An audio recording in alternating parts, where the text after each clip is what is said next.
You know, there are American heroes who don't like this idea. Neil Armstrong, Gene Cernan have both testified against commercial spaceflight and the way that you're developing it, and I wonder what you think of that. I was very sad to see that, because those guys are, those guys are heroes of mine, so it's really tough. No, I wish they would come and visit and see the hardware that we're doing here. And I think that would change their mind. They inspired you to do this, didn't they? Yes. And to see them casting stones in your direction. It's difficult. Did you expect them to cheer you on? So they're hoping they would. What are you trying to prove to them? What I'm trying to do is to make a significant difference in spaceflight and help make spaceflight accessible to almost anyone. One of the most difficult choices I've ever faced in life was in 2008, I think I had maybe $30 million left, or $30 or $40 million left in 2008. I had two choices. I could put it all into one company, and then the other company would definitely die, or split it between the two companies. But if I split it between the two companies, then both might die. When you put your blood, sweat, and tears into creating something, or building something, it's like a child. And so it's like, which one am I going to let one starve to death? I couldn't bring myself to do it, so I split the money between the two. Fortunately, thank goodness, they both came through.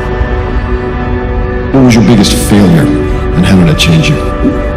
Well, there's a ton of failures along the way, that's for sure. Like, so as I said, for SpaceX, the first 3 launches failed, and we're just barely able to scrape together enough parts and money to do the 4th launch. If that 4th launch had failed, we would have been dead. So multiple failures along the way.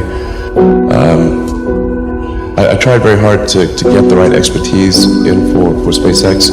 I tried hard to find a great chief engineer for the rocket, but the good chief engineers wouldn't join, and the bad ones, well, there was no point in hiring them. So I ended up being chief engineer of the rocket. So if I could have found somebody better, then we would have maybe had less than 3 failures. That 3rd failure in a row, did you think, I need to pack this in? Never. Why not? I don't ever give up. So many people tried to talk me out of starting a rocket company. It was crazy. One good friend of mine collected a whole series of videos of rockets blowing up and made me watch those. He just didn't want me to lose all my money. We're doing these things that seem unlikely to succeed, and we've been fortunate, and at least thus far they have succeeded. Now is the time to take risk. You don't have kids. As you get older, your obligations increase. And once you have a family, you start taking risks not just for yourself, but for your family as well. It gets much harder to do things that might not work out. So now is the time to do that before you have those obligations. So I would encourage you to take risks now. Do something bold. You won't regret it. How did you figure you were going to start a car company and be successful at it? Well, I didn't really think Tesla would be successful. I thought we would most likely fail.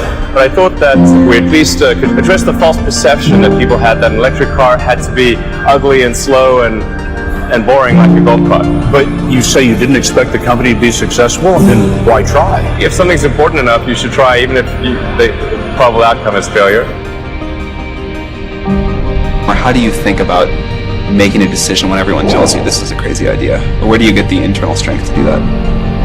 Well, first of all, I'd say I actually think I feel fear quite strongly. So it's not as though I just have the absence of fear. I feel it quite strongly. But there are just times when something is important enough, you believe in it enough, that you do it in spite of the fear. I think about what technology solution is necessary in order to achieve the particular goal, and then try to make as much progress in that direction as possible. I think being a multi-planet species and being out there among the stars is important for the long-term survival of humanity, and that's one reason.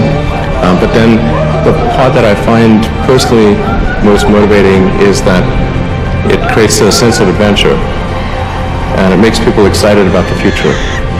And if you consider two futures, one where we are forever confined to Earth until eventually something terrible happens, or another future where we are out there on many planets, maybe even going beyond the solar system, I think that second version is incredibly exciting and inspiring, and there need to be reasons to get up in the morning.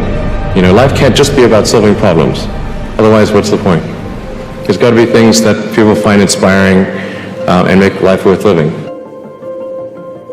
When my brother and I were starting our first company, instead of getting an apartment, we just rented a small office and we slept on the couch. And we showered at the YMCA, and we're so hot up we had one computer, so the website was up during the day, and I was coding at night, 7 days a week, all the time. And I sort of briefly had a girlfriend in that period, and in order to be with me, she had to sleep in the office. So work hard, like every waking hour. That's the thing I would say particularly if you're starting a company. Whatever area that you get into, given that even if you're the best, there's always a chance of failure. So I think it's important that you really like whatever you're doing. If you don't like it, life is too short. If you like what you're doing, you think about it even when you're not working. I mean, it's something that your mind is drawn to, and if you don't like it, you just really can't make it work, I think.